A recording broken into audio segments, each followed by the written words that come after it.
Hello everyone, আসসালামু আলাইকুম। সবাই কেমন আছেন? আল্লাহর রহমতে ভালো আছি।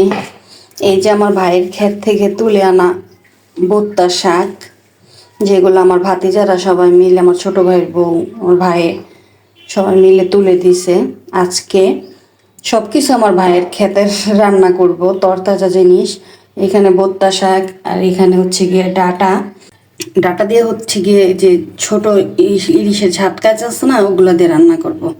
এই মাছটা আমার আবার ছোট ভাইয়ের বউ দিছে। ও বলতেছিল যে আপা এই মাছটা অনেক ছোট হইলে কি অনেক স্বাদের মাছ, পরে দিয়ে দিছে। পরে আবার নিয়ে আসলাম।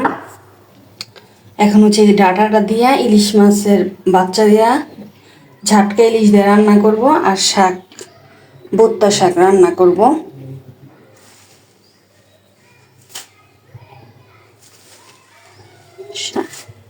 শাকগুলাকে ভালো করে এখন ধুতে হবে।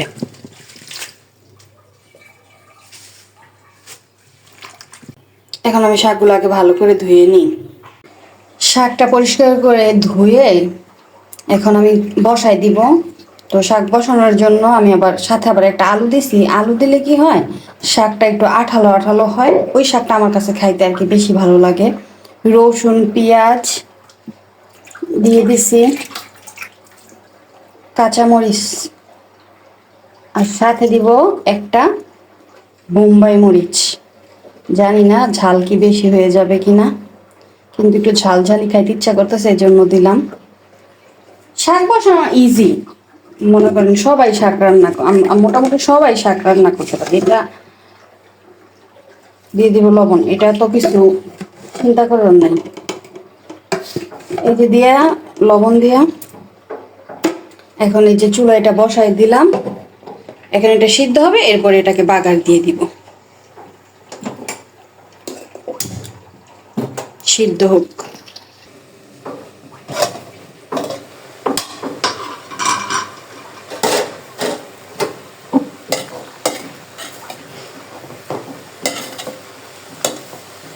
এই যে শাকটা পুরো নুয়ে গেছে। এখন হচ্ছে আমি মাছগুলা কাইটা নিব, ছোট ছোট ঝাটকা ইলিশ। টেম্পু ইলিশ, টেম্পু।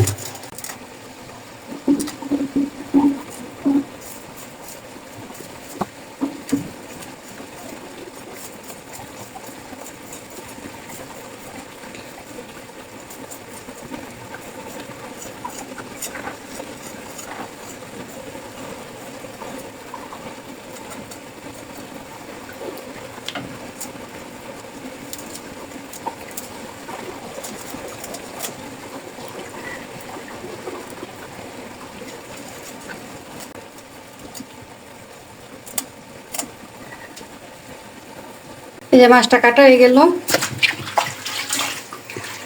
এখন আমি এটাও কেটে নিব।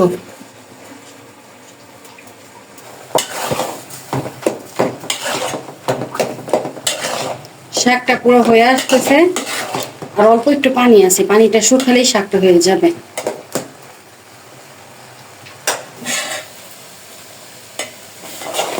শাকটা হয়ে গেছে।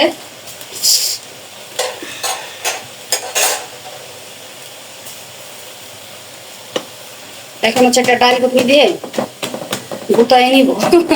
আপনারা কি বলেন জানি না, কিন্তু আমরা শাক গুতানোই বলি। মাছটা কেটে ধুয়ে পুরো পরিষ্কার করে নিছি। এখন নুন হলুদ মরিচ মিক্স করে হালকা ভাবে ভেজে নিব। দিয়ে দিব তেল, আর কি শাকটা এখন আমি বাগার দিব। আমি শাক বাগারে তেমন কিছুই ইউজ করি না, কারণ আমি রসুন পেঁয়াজ কাঁচামরিচ যা দেওয়ার একবার এই শাকের সাথে দিয়ে দিই। জিনিসটা শাকের সাথে মিক্স হয়ে যায়, ওইটা খেতে দারুণ টেস্ট লাগে। শাক তেলটা গরম হয়ে গেছে, এখন শাকটা বাগার দিয়ে নিব।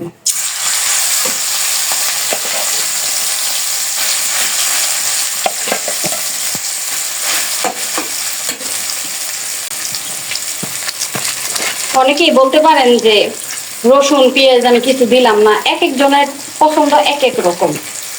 আমার কাছে রসুনের ভাজা গ্রান্ড আমার তেমন একটা ভালো লাগে না।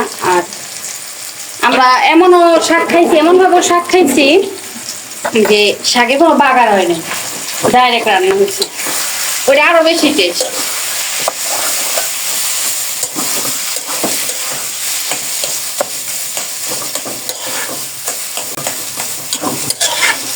আজকে দুপুরে মনে করেন রান্না হচ্ছে বাইরের খেতে গিয়া শাক আনছি, ডাটা আনছি, বাড়িতে মাছ আনছি, এটি দিয়ে আজকে দুপুরে জম্পেশ খাওয়া দাওয়া হবে। এই যে শাকটা হয়ে গেছে, একটু খেয়ে দিই, বিসমিল্লাহ।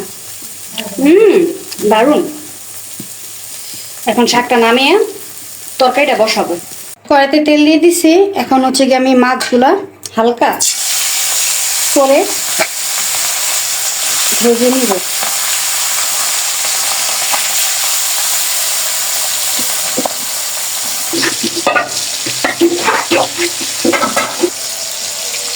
মাছগুলো আসলে ভাজতে গিয়া আমি ভাঙে ফেলছি আর কি অনেকটাই, কিছু করার নাই। কেন এমন হলো বুঝতেছি না, সম্ভবত কড়াইটার কারণে।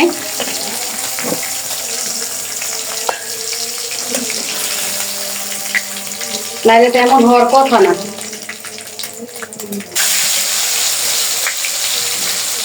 পেঁয়াজ দিয়ে দিলাম, আদা রসুন বাটা দিয়ে দিচ্ছি, দিয়ে দিলাম সামান্য পরিমাণে একটু পানি, আর এখানে হলুদ, মরিচ, জিরা, ধনিয়া সব মশলার সাথে দিয়ে এখন মশলাটাকে ভালোভাবে কষাই নিব। মশলাটা কষানো হয়ে গেছে, দিয়ে দিলাম একটা টমেটো,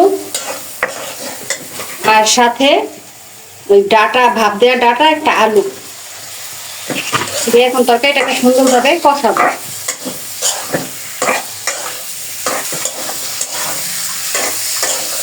তরকারিটা কষানো হয়ে গেছে, এখন পানি দিয়ে দিব।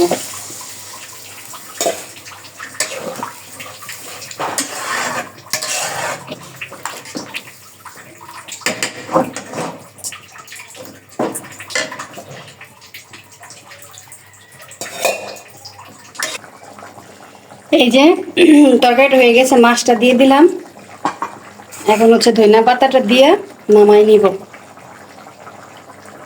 মাশাল্লাহ মাশাল্লাহ, আজকে আমরা পুরো তরতাজা সবকিছু খাবো। তার চেয়ে বড় কথা হচ্ছে যে সার মুক্ত।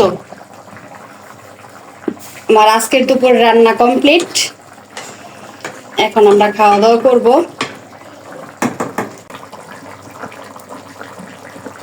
মাশাল্লাহ মাশাল্লাহ।